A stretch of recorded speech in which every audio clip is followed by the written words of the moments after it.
Hello student, Kalyani IAS academy के online platform पर आपका स्वागत है। मैं हूं लखन दाइमा, आपको हिंदी पढ़ा रहा हूं।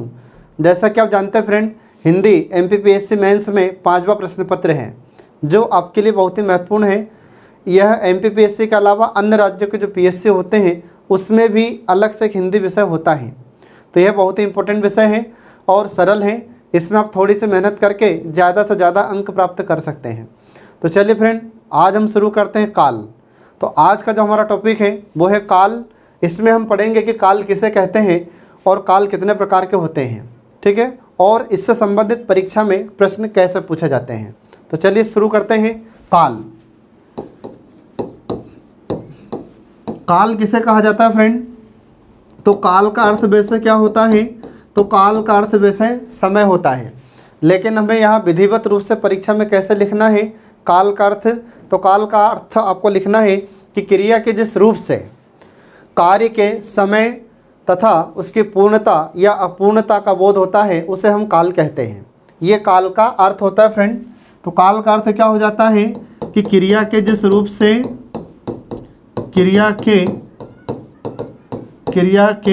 जिस रूप से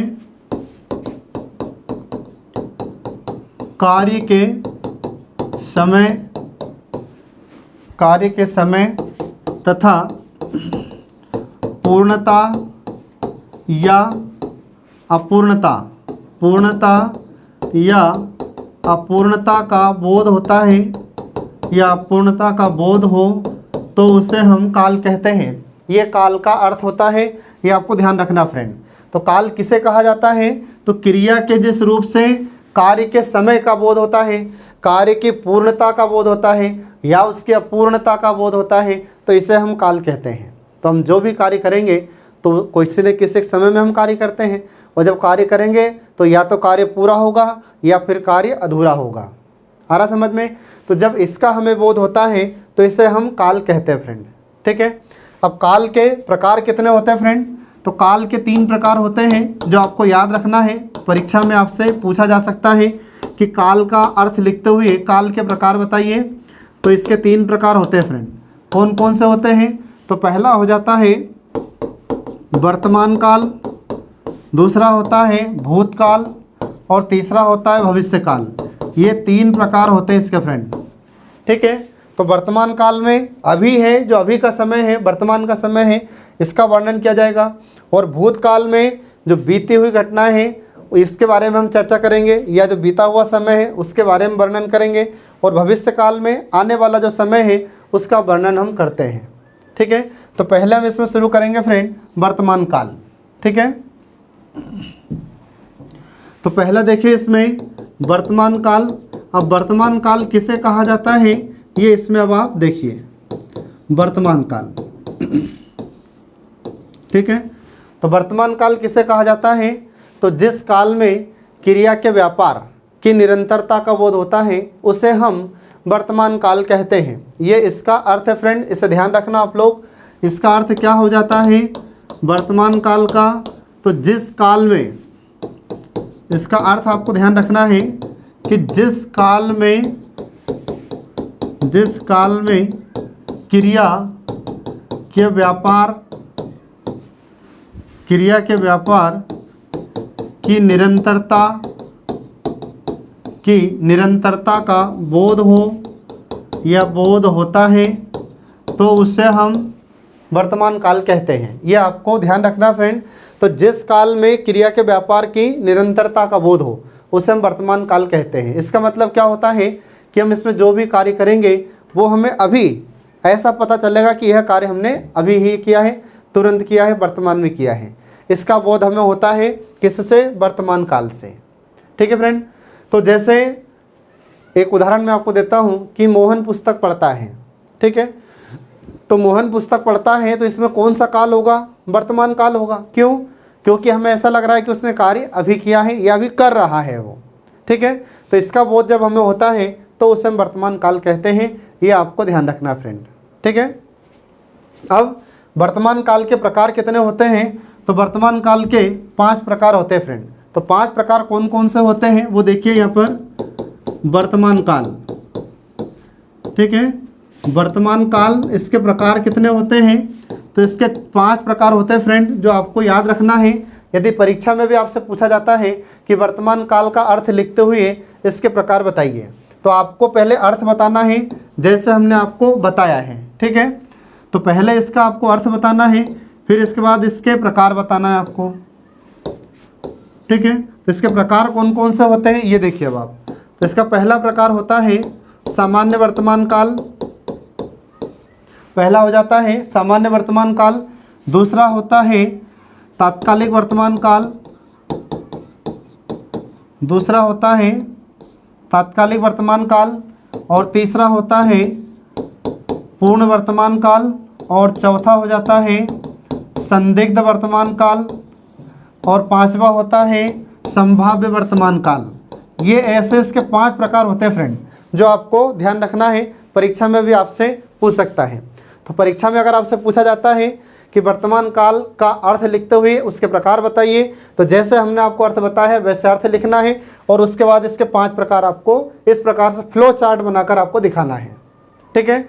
तो परीक्षा में आपको जब भी प्रकार बताना हो, चाहे हिंदी में किसी भी क्वेश्चन के प्रकार आते हो या फिर आपके अन्य विषय उसमें कोई क्वेश्चन पूछा गया और उसमें अगर किसी भी क्वेश्चन के प्रकार आते हो, तो आपको प्रकार ऐसे ही लिखना है, ठीक है। ये आपको ध्यान रखना है। तो इसके 5 प्रकार हैं। 5 प्रकार में सबसे पहला प्रकार हम शुरू करते हैं सामान्य वर्तमान काल, ठीक है। पहला प्रकार इसमें हम शुरू करते हैं सामान्य वर्तमान काल। देखिए पहला है इसमें सामान्य वर्तमान काल, ठीक है फ्रेंड। अब सामान्य वर्तमान काल किसे कहा जाता है ये आप पढ़िए इसमें।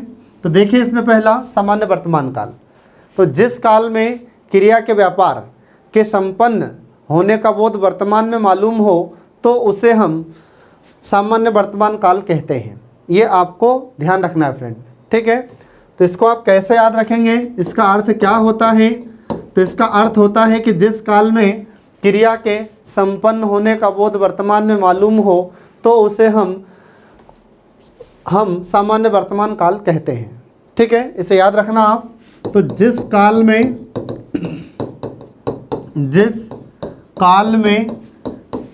क्रिया के संपन्न होने का बोध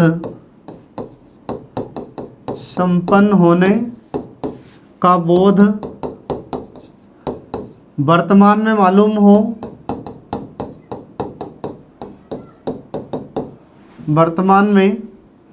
हो, तो उसे हम वर्तमान काल कहते हैं। तो इसमें क्या होता है कि इसमें जो भी क्रिया होगी तो क्रिया संपन्न होगी और उसका हमें वर्तमान में मालूम होता है या वर्तमान में उसका बोध होता है, तो उसे हम क्या कहते हैं? तो उसे हम सामान्य वर्तमान काल कहते हैं। इसकी पहचान क्या है फ्रेंड? तो इसकी पहचान है ता है, ती है, ते है, ये इसकी पहचान होती है, ठीक है।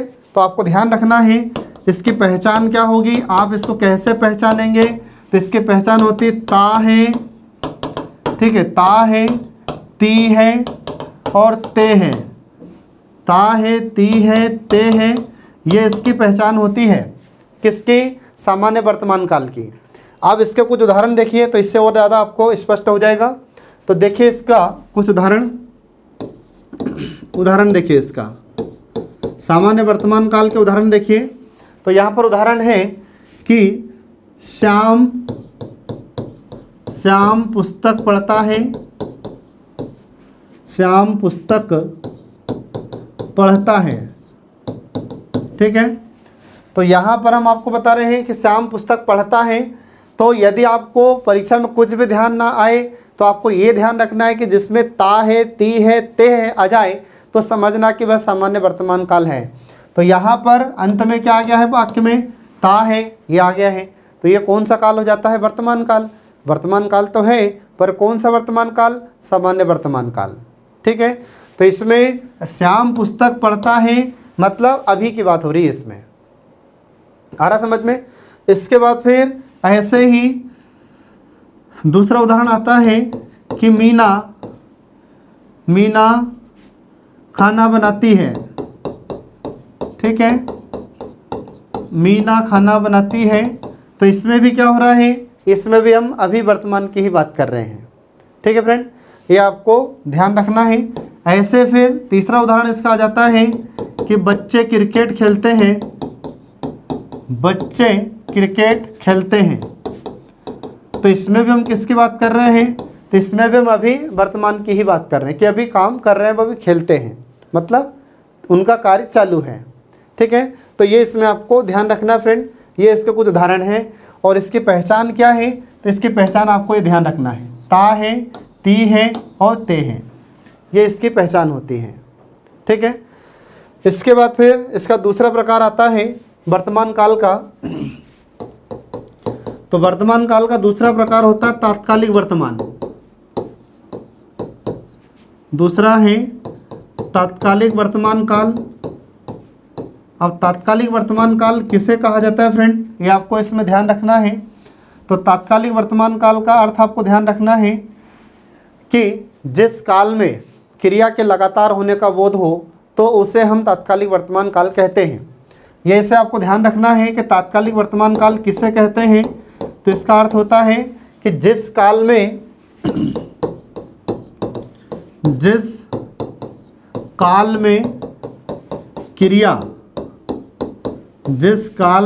क्रिया के लगातार होने का बोध हो, लगातार होने का बोध हो तो उसे हम तात्कालिक वर्तमान काल कहते हैं। इसमें क्या होता है फ्रेंड, तो इस काल में क्रिया के लगातार होने का बोध होता है। इसमें क्रिया निरंतर चलती रहती है, इसमें क्रिया लगातार होती है। आ रहा समझ में? तो इसमें क्रिया कैसे होती रहेगी, तो इसके कुछ पहचान होते हैं, तो आपको ध्यान रखना है। तो इसकी पहचान कैसे करेंगे हम, तो कुछ पहचान शब्द हैं जो आपको ध्यान रखना है। तो पहचान शब्द है जैसे रहा है, रही है, रहे हैं, ये इसके पहचान शब्द होते हैं। आप इन शब्दों के सहायता से आसानी से पहचान सकते हैं कि इसमें कौन सा काल है।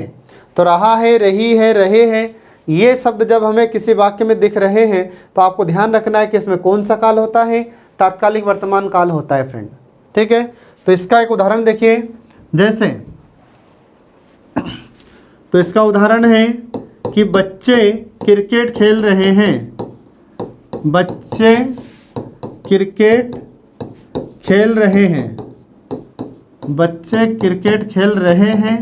तो इसमें कौन सा काल हो जाएगा फ्रेंड, तो इसमें तात्कालिक वर्तमान काल होगा। क्यों तात्कालिक वर्तमान काल होगा, क्योंकि यहाँ पर क्रिया क्या है, क्रिया भी निरंतर है, क्रिया भी लगातार चल रही है।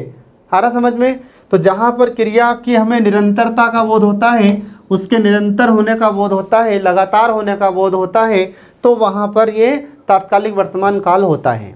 ठीक है, ये आपको इसमें ध्यान रखना फ्रेंड। इसके बाद में ऐसे ही दूसरा उदाहरण आ जाता है कि राम पुस्तक पढ़ रहा है, राम पुस्तक पढ़ रहा है। ठीक है, ये हमने आपको यहाँ पर बताया। तो अब इसमें राम क्या कर रहा है, तो राम यहाँ पर पुस्तक पढ़ रहा है, मतलब क्या कर रहा है कि क्रिया उसकी अभी निरंतर है, क्रिया अभी लगातार चल रही है। ठीक है, तो इस प्रकार से जब हमें बोध होता है कि क्रिया लगातार चल रही है, क्रिया निरंतर हो रही है, तो जब इसका बोध हमें होता है तो यहाँ ये कौन सा काल हो जाएगा फ्रेंड, तो यहाँ पर तात्कालिक वर्तमान काल होता है। इसके बाद में एक और इसका उदाहरण देखिए कि सीता खाना बना रही है या सीता काम कर रही है, सीता काम कर रही है। तो यहाँ पर कर रही है मतलब कि यह भी अभी क्या कर रही है, क्रिया कर रही है, क्रिया अभी निरंतर है। ठीक है, तो इसे कौन सा काल कहा जाएगा, तो इसे कहा जाता है तात्कालिक वर्तमान काल फ्रेंड। ठीक है, तो यहाँ पर इसका ये दूसरा प्रकार समाप्त हुआ वर्तमान काल का। अब वर्तमान काल का तीसरा प्रकार देखिए। वर्तमान काल का तीसरा प्रकार पूर्ण वर्तमान काल। तीसरा प्रकार है फ्रेंड पूर्ण वर्तमान काल। अब पूर्ण वर्तमान काल किसे कहते हैं, तो जिस काल में क्रिया के पूर्ण होने का बोध होता है तो उसे हम पूर्ण वर्तमान काल कहते हैं। ठीक है, क्योंकि नाम से स्पष्ट है, पूर्ण वर्तमान काल मतलब क्या होगा कि इस काल में क्रिया पूर्ण हो जाती है। तो जिस काल में क्रिया पूर्ण होने का बोध होता है तो वहाँ पर ये पूर्ण वर्तमान काल होता है। ये आपको ध्यान रखना है। तो इसका अर्थ क्या हो जाएगा फ्रेंड? तो इसका अर्थ होता है कि जिस काल में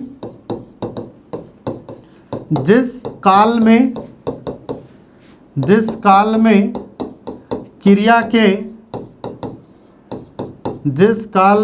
के पूर्ण होने का बोध होता है या बोध हो तो उसे हम पूर्ण वर्तमान काल कहते हैं। तो इसे ध्यान रखना कि जिस काल में क्रिया के पूर्ण होने का बोध हो तो उसे हम पूर्ण वर्तमान काल कहते हैं। मतलब क्या होगा कि इस काल में क्रिया पूर्ण होती है। तो इसके पहचान शब्द कौन कौन से होते हैं? तो इसके कुछ पहचान शब्द हैं जो आपको हमेशा ध्यान रखना है, ठीक है। तो वाक्य को पहचानने में ये शब्द आपकी सहायता करते हैं। तो इसमें कौन कौन से शब्द आते हैं? तो इसमें आ जाता है चुका है, चुकी है, चुके हैं, ठीक है। इन शब्दों का प्रयोग इसमें होता है और ये इसके पहचान शब्द होते हैं। इन शब्दों की सहायता से आप इस काल को आसानी से पहचान सकते हैं, ठीक है फ्रेंड। ये आपको इसमें ध्यान रखना है। अब इसके कुछ उदाहरण देखिए। तो उदाहरण है कि मोहन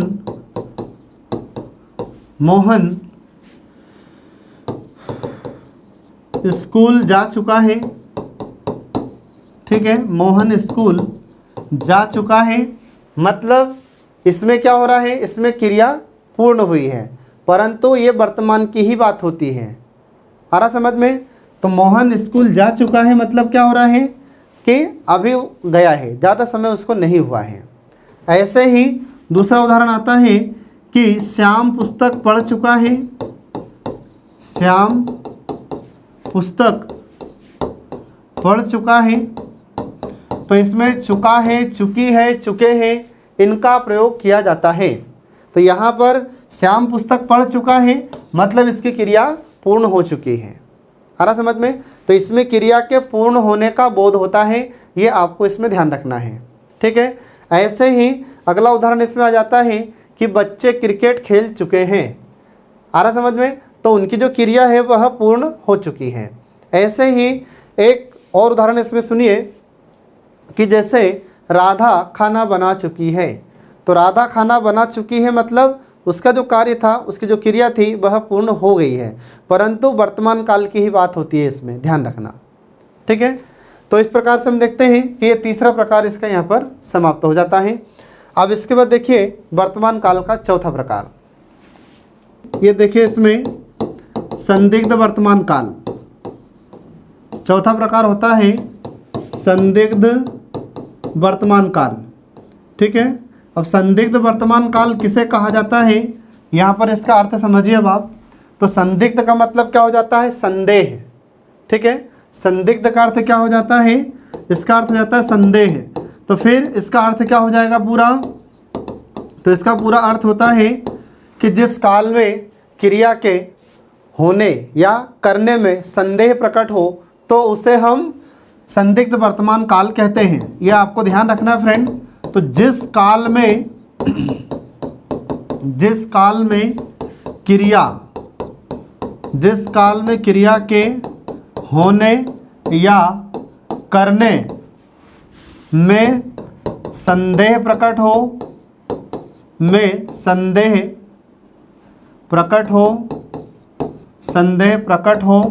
तो उसे हम संदिग्ध वर्तमान काल कहते हैं। ये आपको ध्यान रखना फ्रेंड। तो इसमें क्या होगा कि इसमें क्रिया के होने में हमें संदेह होगा, क्रिया के करने में संदेह होगा।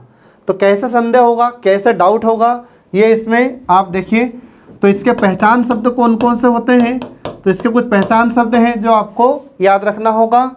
जैसे होगा, होगी और होंगे, ये इसके पहचान शब्द होते हैं जो आपको ध्यान रखना होगा, ठीक है फ्रेंड। तो अब इसके कुछ उदाहरण देखिए। तो इसको पहचान शब्द के माध्यम से आप इसको याद रख सकते हैं, होगा, होगी, होंगे, ठीक है। अब इसके कुछ उदाहरण देखिए। तो इसके कुछ उदाहरण हैं जैसे मोहन पढ़ता होगा, मोहन पढ़ता होगा, ठीक है, तो यहाँ पर अब होगा हमने लगा दिया, इसका मतलब क्या है, संदेह की स्थिति है, पता नहीं मोहन पढ़ता है या नहीं पढ़ रहा होगा। ठीक है, तो यहाँ पर संदेह की स्थिति है। ऐसे ही फिर जैसे गीता खाना बनाती होगी, तो गीता खाना बनाती होगी तो पता नहीं बना रही है नहीं बनाई है, तो यहाँ पर हमें संदेह प्रकट हो रहा है, तो इस कारण इसमें कौन सा काल हो जाता है, संदिग्ध वर्तमान काल होता है। इसके बाद फिर ऐसे ही कि बच्चे खेलते होंगे, अब बच्चे खेलते होंगे, पता नहीं खेल रहे होंगे या नहीं, तो यहाँ पर भी संदेह की स्थिति है। तो ये आपको इसमें ध्यान रखना फ्रेंड। तो जब भी आपको वाक्य में संदेह प्रकट होता है तो वहाँ पर ये संदिग्ध वर्तमान काल होता है, ये आपको ध्यान रखना है। ठीक है, अब इसके बाद देखिए फिर इसका पांचवा प्रकार वर्तमान काल का। तो वर्तमान काल का पांचवा प्रकार है संभाव्य वर्तमान काल। ठीक है, पांचवा प्रकार है संभाव्य वर्तमान काल। और संभाव्य वर्तमान काल किसे कहा जाता है फ्रेंड, तो संभाव्य का अर्थ क्या है, यहाँ पर संभाव्य का अर्थ होता है संभावना। संभाव्य का अर्थ क्या है, संभावना। तो फिर इस काल का अर्थ क्या होता है, तो इसका अर्थ होता है कि जिस काल में, ठीक है, इसका अर्थ होता है कि जिस काल में क्रिया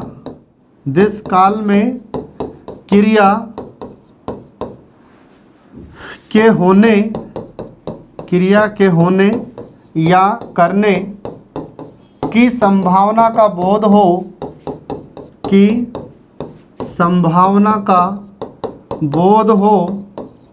तो उसे हम संभाव्य वर्तमान काल कहते हैं। तो इसमें क्या होता है, तो हमें इसमें क्रिया की संभावना का बोध होगा। आ रहा समझ में। तो इसके पहचान शब्द कौन कौन से होते हैं फ्रेंड, तो इसके पहचान शब्द आपको याद रखना है, जैसे ता हो, ती हो, ते हो, ये इसके पहचान शब्द होते हैं। कौन कौन से, ता हो, ती हो, ते हो। ठीक है, ये इसके पहचान शब्द होते हैं फ्रेंड। तो जहाँ पर भी वाक्य में ता हो, ती हो, ते हो आ जाए तो आप समझ जाना कि वहाँ पर संभाव्य वर्तमान काल आ चुका है। ठीक है, अब इसके कुछ उदाहरण देखिए। जैसे उदाहरण है कि सोहन पुस्तक पढ़ता हो,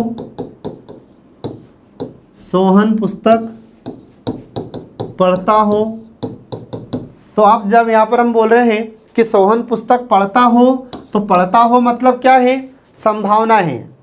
आ रहा समझ में। इसके बाद फिर ऐसे ही दूसरा आ जाता है कि राधा खाना पकाती हो। आ रहा समझ में। तो यहाँ पर क्या हो जाएगा, राधा खाना पकाती हो, इसका मतलब ये है कि ये संभावना है, सिर्फ क्या है, सिर्फ संभावना है फ्रेंड। तो ऐसे संभावना वाचक जितने भी वाक्य आते हैं तो आप समझ जाइएगा कि वहाँ पर ये संभाव्य वर्तमान काल आ चुका है। ठीक है, ऐसे ही एक और इसका उदाहरण आ जाता है कि बच्चे फुटबॉल खेलते हो। ठीक है, तो यहाँ पर भी क्या आ चुका है, खेलते हो। तो जहाँ पर ते हो, ती हो, ता हो, तो आप समझ जाइए कि संभाव्य वर्तमान काल है उस वाक्य में। ठीक है, ये आपको ध्यान रखना है फ्रेंड। तो ये यहाँ पर वर्तमान काल समाप्त हुआ। अब हम इसमें शुरू करते हैं भूतकाल। ठीक है, काल का दूसरा प्रकार देखिए, भूतकाल। अब भूतकाल किसे कहा जाता है फ्रेंड, तो भूत का मतलब क्या है, यहाँ पर आप भूत का मतलब क्या समझते हैं, तो भूत का मतलब जो बीता हुआ है। आ रहा समझ में, जो बीता हुआ समय है, तो बीता हुआ समय उसको कहा जाता है भूतकाल। आ रहा समझ फ्रेंड। तो इसका अर्थ क्या हुआ, तो जिस काल में क्रिया की समाप्ति का बोध होता है उसे हम भूतकाल कहते हैं। तो इसको ध्यान रखेंगे आप लोग। इसका अर्थ क्या हो जाता है, तो इसका अर्थ होता है कि जिस काल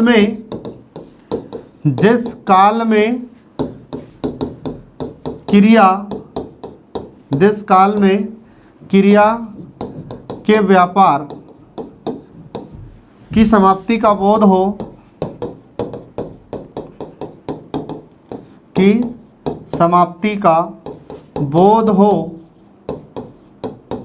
हो तो उसे हम भूतकाल कहते हैं। ये भूतकाल का अर्थ होता है। तो जिस काल में क्रिया के व्यापार की समाप्ति का बोध हो या क्रिया के संपन्न होने का बोध होता है तो उसे हम भूतकाल कहते हैं फ्रेंड। ठीक है, तो जैसे हम जो भी कार्य करते हैं, अब कार्य समाप्त तो हो गया है, तो जो कार्य समाप्त हुआ है अब वो समय बीत चुका है, तो जो बीते हुए समय में हमने कार्य किया है वह समय, वह काल क्या होगा, भूतकाल होगा। आ रहा समझ में? तो इसमें आपको ध्यान रखना है, वर्तमान में क्या होता है कि जब समय चल रहा है और भूतकाल में समय बीत चुका है। ठीक है, तो जो समय बीत चुका है और बीते हुए समय में हमने जो कार्य किया है वही कार्य किस काल में आता है, भूतकाल में आता है फ्रेंड। ये आपको ध्यान रखना है। तो अब यहाँ पर देखिए भूतकाल के प्रकार। ठीक है, अब जो भूतकाल होता है तो भूतकाल 6 प्रकार का होता है फ्रेंड। ठीक है, तो भूतकाल के 6 प्रकार होते हैं और इसके 6 प्रकार कौन कौन से हैं ये देखिए इसमें। ठीक है, 6 प्रकार। तो पहला प्रकार देखिए इसमें सामान्य भूतकाल, इसका पहला प्रकार होता है सामान्य भूतकाल। दूसरा हो जाता है आसन्न भूतकाल, दूसरा है आसन्न भूतकाल। तीसरा हो जाता है पूर्ण भूतकाल। चौथा हो जाता है अपूर्ण भूतकाल। पांचवा होता है संदिग्ध भूतकाल, संदिग्ध भूतकाल। पांचवा प्रकार है इसका संदिग्ध भूतकाल।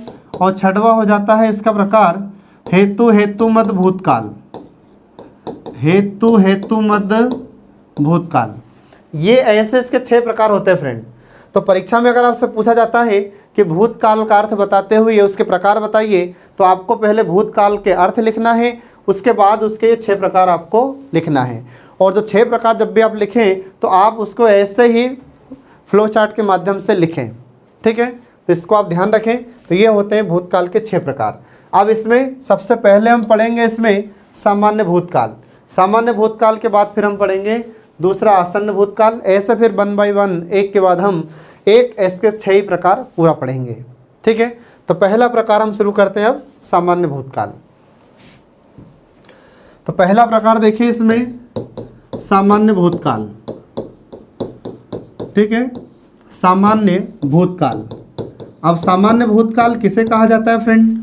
तो सामान्य भूतकाल का अर्थ होता है कि जिस काल में क्रिया की समाप्ति के संपन्न होने की सूचना मिलती है उसे हम सामान्य भूतकाल कहते हैं। ठीक है, तो इसे आप ध्यान रखेंगे कि जिस काल में, इसको आप परीक्षा में कैसे लिखेंगे, तो आपको लिखना है कि जिस काल में क्रिया की समाप्ति या संपन्न, क्रिया की समाप्ति या संपन्न होने या करने की सूचना मिलती है, की सूचना मिलती है तो उसे हम सामान्य भूतकाल कहते हैं। तो इसमें भी क्या होगा फ्रेंड, तो कार्य इसमें भी समाप्त होगा, क्रिया इसमें भी समाप्त होती है। ठीक है, तो जिस काल में हमें क्रिया की समाप्ति का बोध होता है तो उसे हम सामान्य भूतकाल कहते हैं। इसके पहचान शब्द कौन कौन से होते हैं, तो इसके कुछ पहचान शब्द हैं जो आपको याद रखना है। तो कौन कौन से पहचान शब्द हैं, तो पहला आपको याद रखना है जैसे गया, इसके बाद फिर गई, इसके बाद फिर गए, ये इसके पहचान शब्द होते हैं। ठीक है, ये आपको ध्यान रखना है फ्रेंड। अब इसके कुछ उदाहरण देखिए अब आप।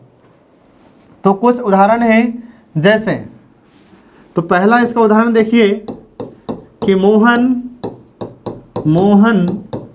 बाजार गया। मोहन बाजार गया मतलब क्या हुआ कि मोहन बाजार गया। ठीक है, क्रिया हो गई है, क्रिया संपन्न हो चुकी है। तो यहाँ पर कौन सा काल हो जाएगा, तो यहाँ पर हो जाएगा सामान्य भूतकाल फ्रेंड, ये आपको ध्यान रखना है। इसके बाद फिर ऐसे ही दूसरा उदाहरण आता है कि बच्चे स्कूल गए। ठीक है, यहाँ पर क्या हो जाएगा कि बच्चे स्कूल गए। तो आपसे क्वेश्चन पूछा जा सकता है कि बच्चे स्कूल गए, बताइए इसमें भूतकाल का कौन सा प्रकार है? तो आपको बताना होगा इसमें सामान्य भूतकाल। ठीक है फ्रेंड, ये आपको ध्यान रखना है। इसके बाद फिर एक और इसका ऐसे उदाहरण आता है कि मीना स्कूल गई। ठीक है, क्या है उदाहरण इसका? तो उदाहरण है कि मीना स्कूल गई। ठीक है फ्रेंड, तो स्कूल गई मतलब यहाँ पर भी क्या हुआ है? यहाँ पर भी क्रिया समाप्त हो गई है। आ रहा समझ में? तो जिस काल में क्रिया की समाप्ति का बोध होता है तो उसे हम सामान्य भूतकाल कहते हैं। ये इसका भूतकाल का पहला प्रकार समाप्त हुआ। अब इसके बाद देखिए भूतकाल का दूसरा प्रकार। तो भूतकाल का दूसरा प्रकार है फ्रेंड आसन्न भूतकाल। ठीक है, दूसरा प्रकार है आसन्न भूतकाल। अब आसन्न भूतकाल किसे कहा जाता है? तो पहली बात तो ये कि आसन्न का अर्थ क्या होता है ये हमें पता होना चाहिए। तो यहाँ पर आसन्न का अर्थ होता है फ्रेंड निकट। आसन्न का अर्थ क्या होता है? निकट, समीप या पास, ये इसका अर्थ होता है। तो फिर पूरे आसन्न भूतकाल का अर्थ क्या हो जाता है फ्रेंड? तो जिस काल में क्रिया की समाप्ति की निकटता का बोध होता है उसे हम आसन्न भूतकाल कहते हैं। ये आपको ध्यान रखना है फ्रेंड।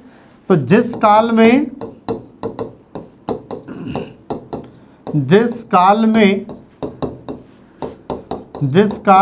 क्रिया की समाप्ति, जिस काल में क्रिया की समाप्ति की निकटता का बोध हो तो उसे हम आसन्न भूतकाल कहते हैं। ठीक है, तो इसमें किसका बोध होगा हमें? तो इसमें क्रिया की समाप्ति तो होगी परंतु क्रिया की समाप्ति की निकटता का हमें बोध होता है तो उसे हम आसन्न भूतकाल कहते हैं। आ रहा समझ फ्रेंड? तो इससे हमें क्या प्रतीत होता है? तो इससे हमें यह प्रतीत होगा कि अभी अभी ऐसा कार्य हुआ है, अभी अभी यह क्रिया हुई है। ठीक है, तो इसके कुछ पहचान शब्द हैं जो आपको याद रखना है। तो कौन कौन से इसके पहचान शब्द हैं? ठीक है, तो पहला इसमें आपको ध्यान रखना है कि जैसे गया है, जैसे गई है, तीसरा क्या है? गए हैं। जब ये शब्द हमें वाक्य में दिखते हैं तो आप समझ जाना कि उसमें आसन्न भूतकाल आ चुका है। ठीक है फ्रेंड, तो पहला है गया है, फिर दूसरा है गई है, तीसरे गए हैं। तो इसके एक उदाहरण आप समझिए तीनों के एक एक, तो इससे आपको स्पष्ट हो जाएगा। तो यहाँ पर देखिए इसमें पहला उदाहरण देखिए इसमें कि राकेश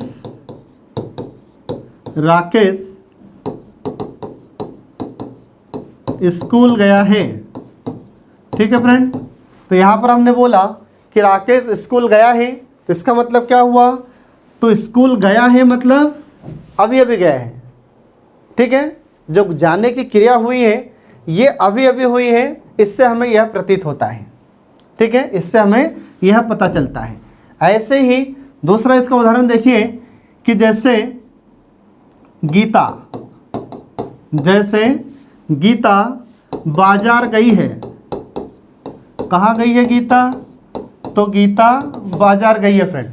तो आपसे परीक्षा में पूछ सकता है कि गीता बाजार गई है, तो आप बताइए इसमें कौन सा काल है? तो भूतकाल है, लेकिन भूतकाल का कौन सा प्रकार है? तो भूतकाल का ये आसन्न भूतकाल है। क्यों? क्योंकि इसमें क्रिया अभी अभी हुई है, ये हमें ऐसा प्रतीत हो रहा है, ऐसा हमें इससे पता चल रहा है। ठीक है, इसके बाद फिर ऐसे ही एक और इसका उदाहरण देखिए कि बच्चे स्कूल गए हैं। बच्चे स्कूल गए हैं। ठीक है, तो यहाँ पर क्रिया हुई है पर अभी अभी हुई है। आ रहा समझ में? ये हमें इन वाक्यों से ऐसा पता चलता है। तो जब भी हम कोई वाक्य पढ़ते हैं, लिखते हैं, बोलते हैं और उससे हमें क्रिया की समाप्ति की निकटता का बोध होता है, तो निकटता का बोध कैसे होगा? तो ये इसके पहचान शब्द है फ्रेंड, ये पहचान शब्द है, इनसे हमें पता चलेगा कि क्रिया की समाप्ति अभी हुई है। आ रहा समझ में? तो इस प्रकार से यहाँ पर ये भूतकाल का दूसरा प्रकार समाप्त हुआ। अब इसके बाद शुरू करते हैं भूतकाल का तीसरा प्रकार, पूर्ण भूतकाल।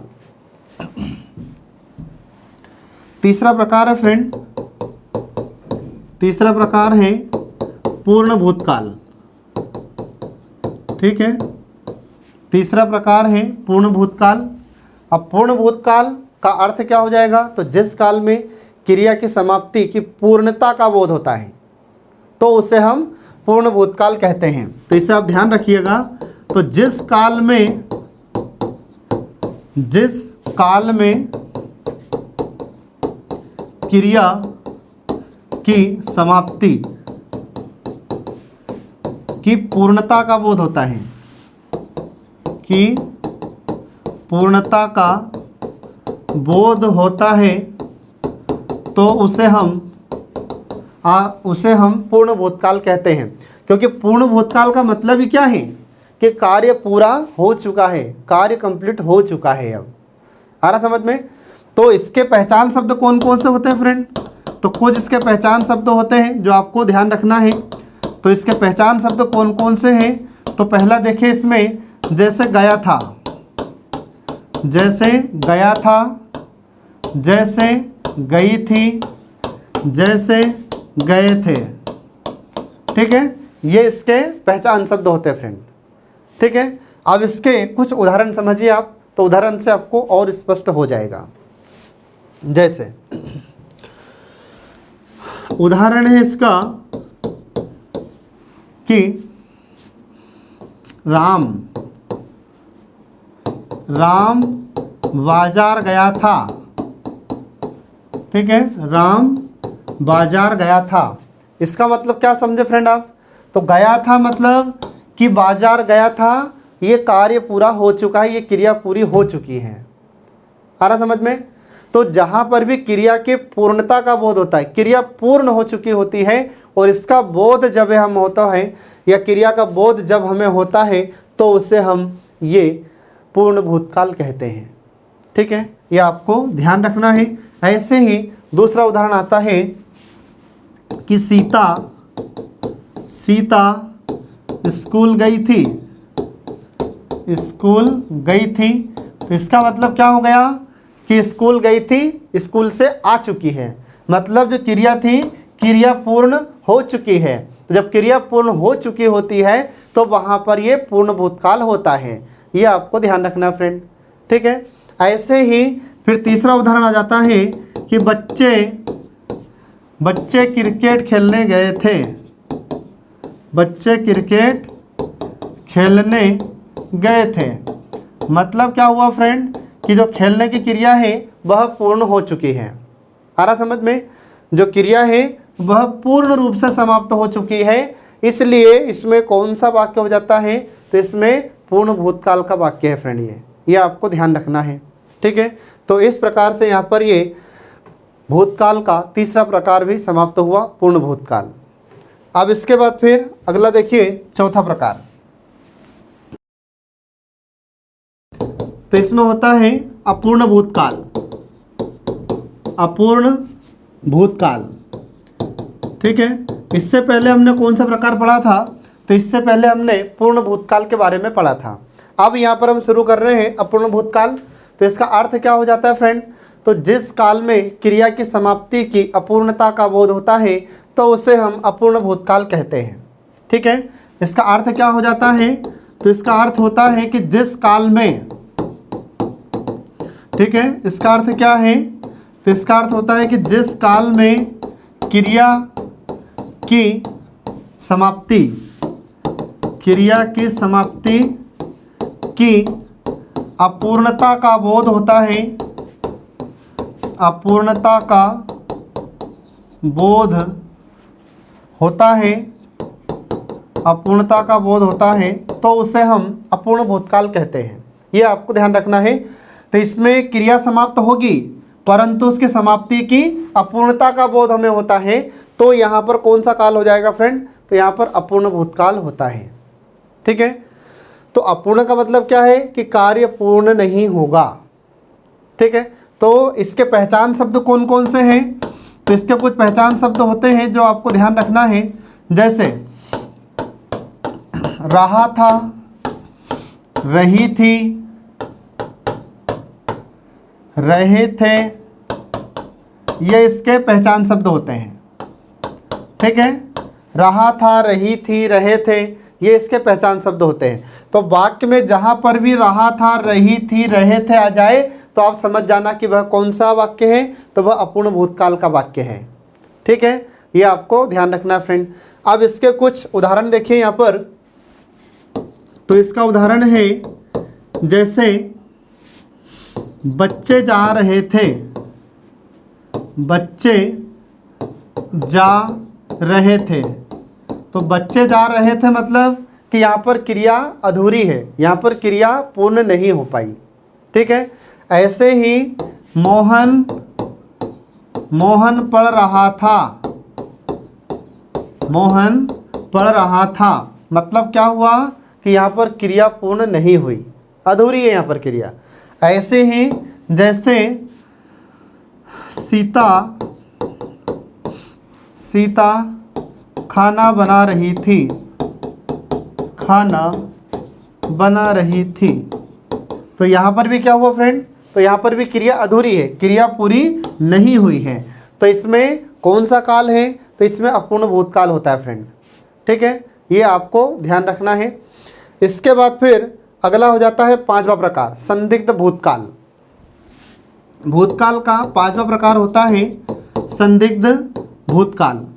ठीक है, अब संदिग्ध भूतकाल किसे कहा जाता है, तो ये आप इसमें ध्यान रखना। तो यहाँ पर संदिग्ध का मतलब क्या हो जाता है, तो संदिग्ध का मतलब होता है संदेह। ठीक है, इसका अर्थ क्या हो जाता है, संदेह।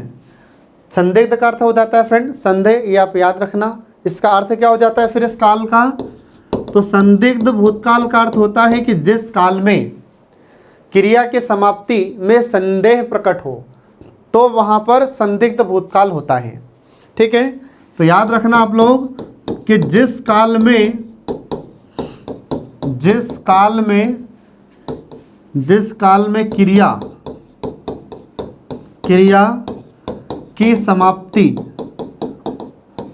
क्रिया की समाप्ति में संदेह प्रकट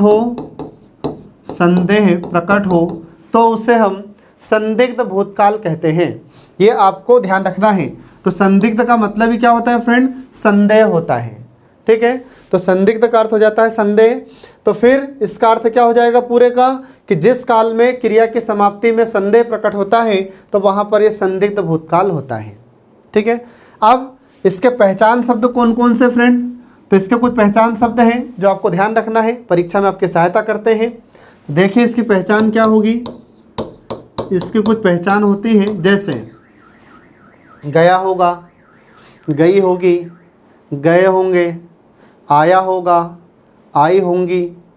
आ रहा समझ में, ये सब क्या है, इसके पहचान शब्द होते हैं। क्या क्या हो जाता है, तो गया होगा, गई होगी, इसके बाद फिर गए होंगे, आए होंगे। आ रहा समझ में, इस प्रकार से ये पहचान शब्द इसके होते हैं। तो इसके पहचान शब्द आपको ध्यान रखना होगा। अब इसी आधार पर इसके कुछ उदाहरण देखिए। तो कुछ उदाहरण में जैसे मोहन बाजार गया होगा, यहाँ पर क्या हो जाएगा फ्रेंड, तो मोहन बाजार गया होगा मतलब क्या है, मतलब ये कि यहाँ पर हमें संदेह है, पता नहीं गया है या नहीं गया है। आ रहा समझ में, ये आपको ध्यान रखना है। ऐसे ही अगला इसका उदाहरण आ जाता है कि सीमा स्कूल गई होगी, सीमा स्कूल गई होगी, ये आपको ध्यान रखना है। अब गई होगी मतलब क्या है, तो गई होगी मतलब हमें यहाँ पर संदेह हो रहा है कि पता नहीं गई है या नहीं गई है। आ रहा समझ में। ऐसे ही बच्चे फुटबॉल खेलने गए होंगे, बच्चे फुटबॉल खेलने गए होंगे। आ रहा समझ फ्रेंड, तो आपको यहाँ पर ध्यान रखना है। तो बच्चे फुटबॉल खेलने गए होंगे, तो यहाँ पर गए होंगे से तात्पर्य क्या है, तो गए होंगे से तात्पर्य ये है कि हमें यहाँ पर संदेह हो रहा है कि पता नहीं गए हैं या नहीं गए हैं। या फिर और उसके बहुत सारे उदाहरण हम बता सकते हैं आपको कि जैसे मित्र लोग घर आए होंगे, तो घर आए होंगे मतलब पता नहीं आए हैं नहीं आए हैं, ठीक है। तो जहाँ पर भी वाक्य में संदेह प्रकट होता है, ठीक है, तो वहाँ पर कौन सा काल हो जाता है, तो वहाँ पर ये संदिग्ध भूतकाल होता है। ये आपको याद रखना फ्रेंड। तो इस प्रकार से यहाँ पर ये भूतकाल का 5वां प्रकार समाप्त हुआ। इसके बाद फिर अगला देखिए 6वां प्रकार हेतु हेतुमत भूतकाल। 6वां प्रकार है हेतु हेतुमत भूतकाल, ठीक है। हेतु हेतुमत भूतकाल, इसका अर्थ क्या होता है, तो इसका अर्थ यह होता है कि जिस काल में हमें यह पता चलता है कि क्रिया संपन्न हो सकती थी परंतु नहीं हो पाई, तो इसे हम हेतु हेतुमत भूतकाल कहते हैं। तो इसको ध्यान रखना फ्रेंड। तो इसे हमें याद रखना पड़ेगा आपको कि इसको कैसे लिखेंगे परीक्षा में, कि जिस काल में या जिस काल से हमें यह पता चलता है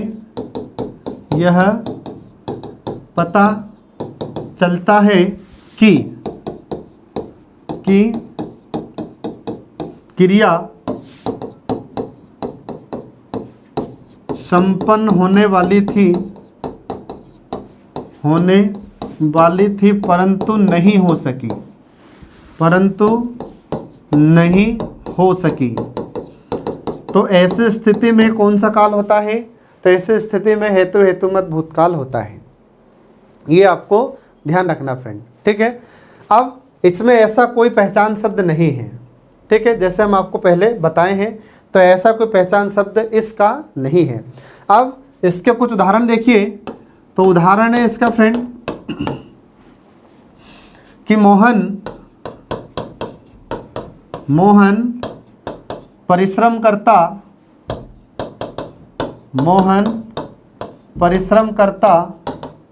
तो उत्तीर्ण हो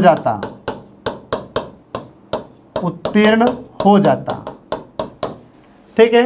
तो यहाँ पर हमने आपको वाक्य लिखकर बताया है कि मोहन परिश्रम करता तो सफल हो जाता, मतलब क्रिया संपन्न हो सकती थी परंतु नहीं हो सकी, ठीक है। तो वाक्य में जब भी आपको ऐसा कोई शब्द यहाँ पर दिखता हो, उसमें लिखा हो कि कार्य होने वाला था परंतु नहीं हो सका, तो वहाँ पर कौन सा काल हो जाता है, तो वहाँ पर हेतु हेतुमत भूतकाल होता है। ये आपको ध्यान रखना है फ्रेंड, ठीक है।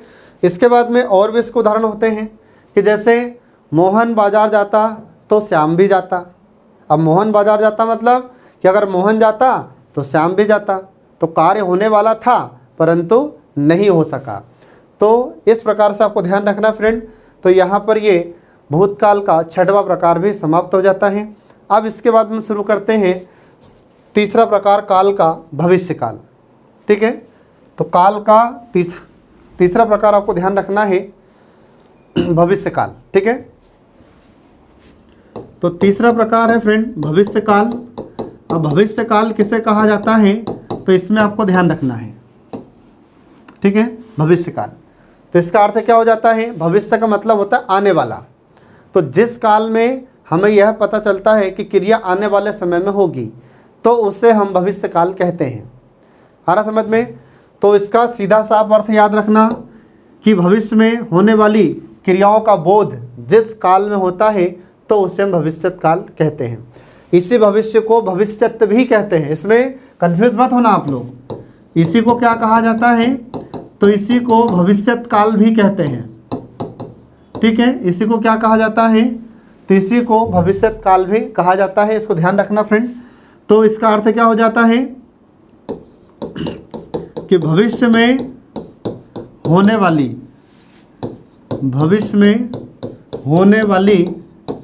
क्रियाओं का बोध, होने वाली क्रिया का बोध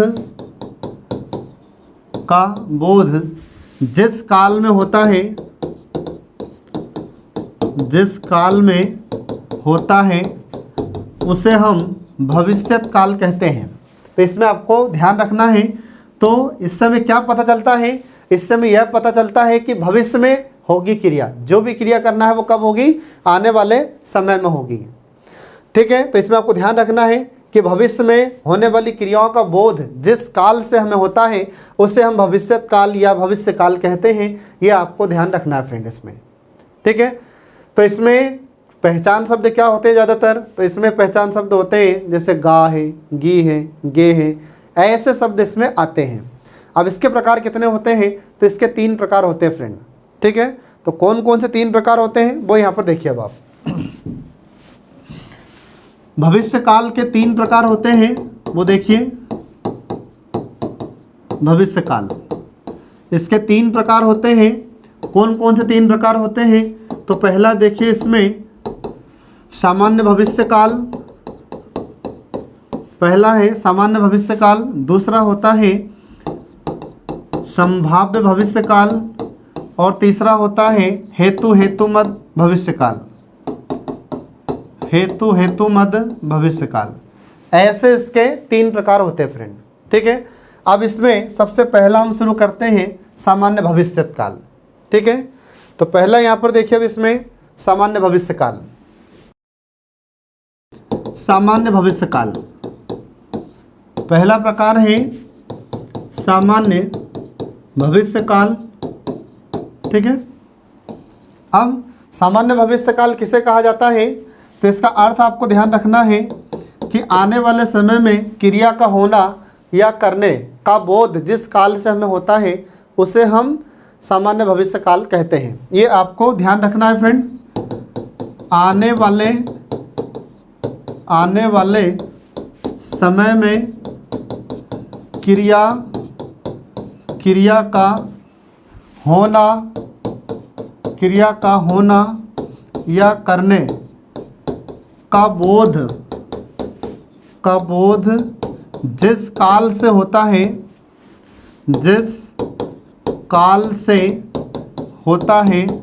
उसे हम सामान्य भविष्य काल कहते हैं। तो इसमें क्या होगा फ्रेंड, तो आने वाले समय में जो क्रिया होगी या की जाएगी तो इसका बोध हमें जिस काल से होता है उसे हम सामान्य भविष्यत काल कहते हैं। ठीक है, इसके पहचान शब्द कौन कौन से होते हैं, तो इसके पहचान शब्द होते हैं कि जैसे गा, गी, गे, ये इसके पहचान शब्द होते हैं। ठीक है, ये आपको ध्यान रखना फ्रेंड।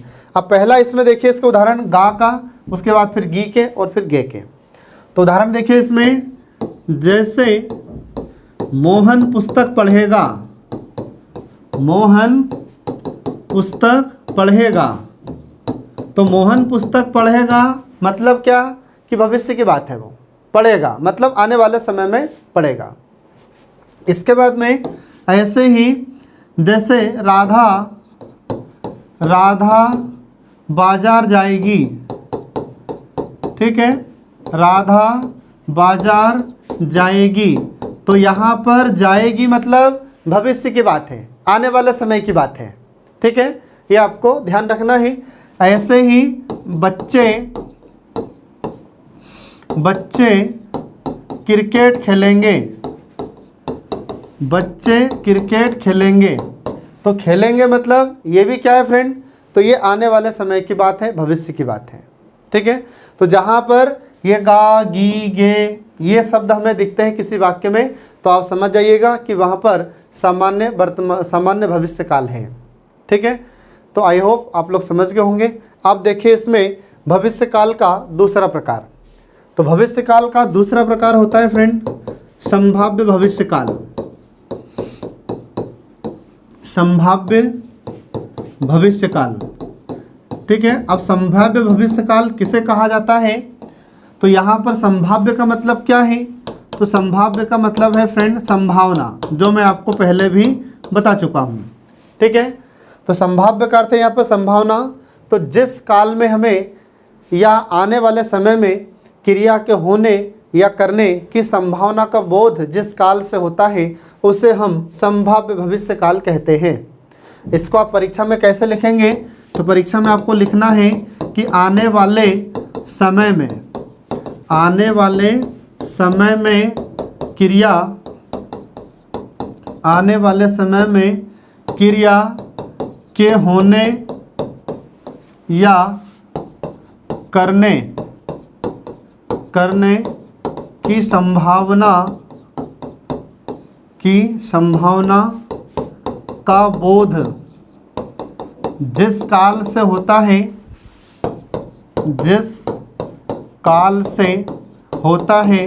उसे हम संभाव्य भविष्य काल कहते हैं। ये आपको ध्यान रखना फ्रेंड।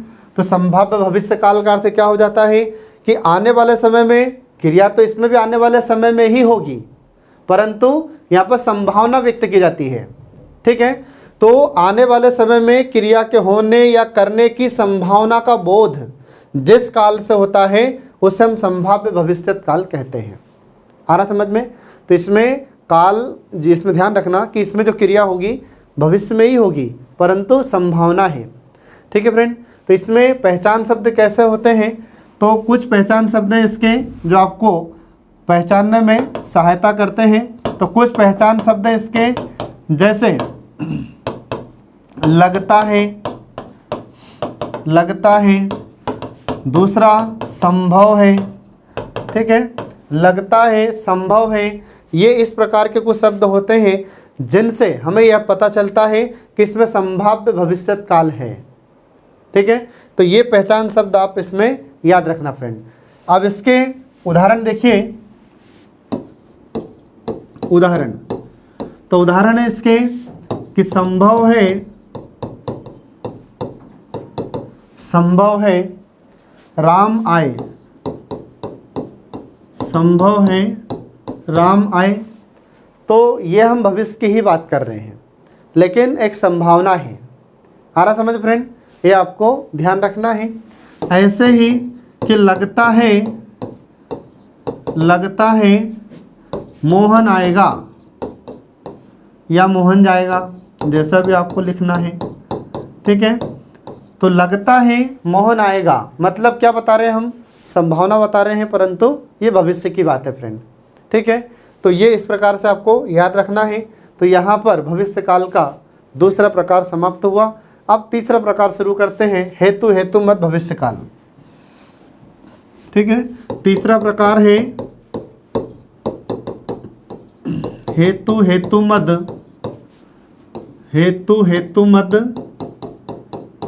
भविष्य काल।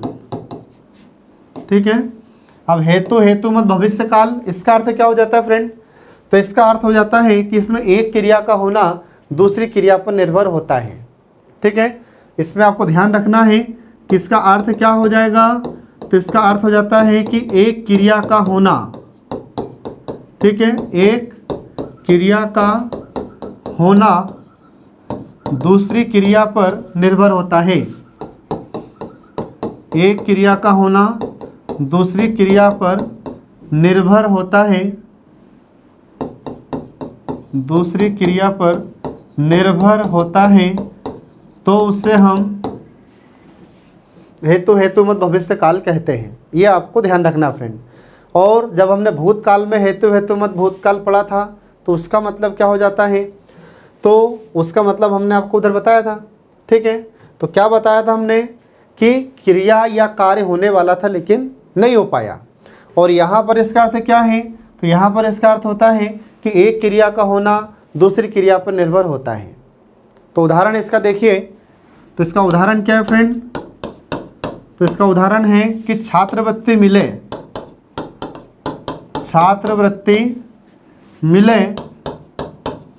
तो मोहन पढ़े। आ रहा समझो फ्रेंड? तो यहाँ पर आपको ध्यान रखना है कि छात्रवृत्ति मिले, यहाँ पर क्या हुआ? पहली क्रिया। तो इसमें हमने आपको बताया है कि इसमें एक क्रिया का होना दूसरी क्रिया पर निर्भर होता है। तो पहली क्रिया यहाँ पर क्या है? छात्रवृत्ति मिलना। जब ये क्रिया पूर्ण होगी तो दूसरी क्रिया फिर क्या होगी? मोहन के पढ़ने की। आ रहा समझ में? तो जब तक इसमें पहली क्रिया पूर्ण नहीं होगी तब तक दूसरी क्रिया भी पूर्ण नहीं होगी, क्योंकि एक क्रिया का होना दूसरी क्रिया पर निर्भर है। ऐसे ही दूसरा उदाहरण आता है कि पैसे मिले तो मोहन बाजार जाए। आ रहा समझ में? तो पैसे मिले तो मोहन बाजार जाए, तो पहली क्रिया क्या हुई? पैसे मिलने की। फिर दूसरी क्रिया उस पर निर्भर है, बाजार जाने की। तो पैसे मिले पहली क्रिया हुई, मोहन बाजार जाए, ये दूसरी क्रिया हुई। ठीक है फ्रेंड, तो यहाँ पर देखिए इसमें एक और उदाहरण देख लीजिए इसका, कि जैसे पैसे मिले तो मोहन बाजार जाए, तो मोहन बाजार जाए। ठीक है फ्रेंड, ये आपको ध्यान रखना है। अब पहली क्रिया क्या है, पैसे मिलने की, ये पहली क्रिया है। तो पहली क्रिया यदि पूर्ण होगी तो दूसरी क्रिया भी पूर्ण होगी, और अगर पहली क्रिया ही पूर्ण नहीं होगी तो दूसरी भी नहीं होगी। आ रहा समझ में? तो इसमें आपको ध्यान रखना है, पैसे मिले तो मोहन बाजार जाए, एक क्रिया पर दूसरी क्रिया निर्भर है फ्रेंड। तो इस प्रकार से यहाँ पर ये हेतु हेतुमत भविष्य काल भी समाप्त हो जाता है। ये हमारा फ्रेंड काल का टॉपिक यहाँ पर समाप्त हुआ। तो देखते रहिए हमारे कल्याणी IAS अकेडमी के सभी वीडियोस जो आपकी परीक्षा में सफलता का मार्ग प्रशस्त करते हैं। Thanks for watching.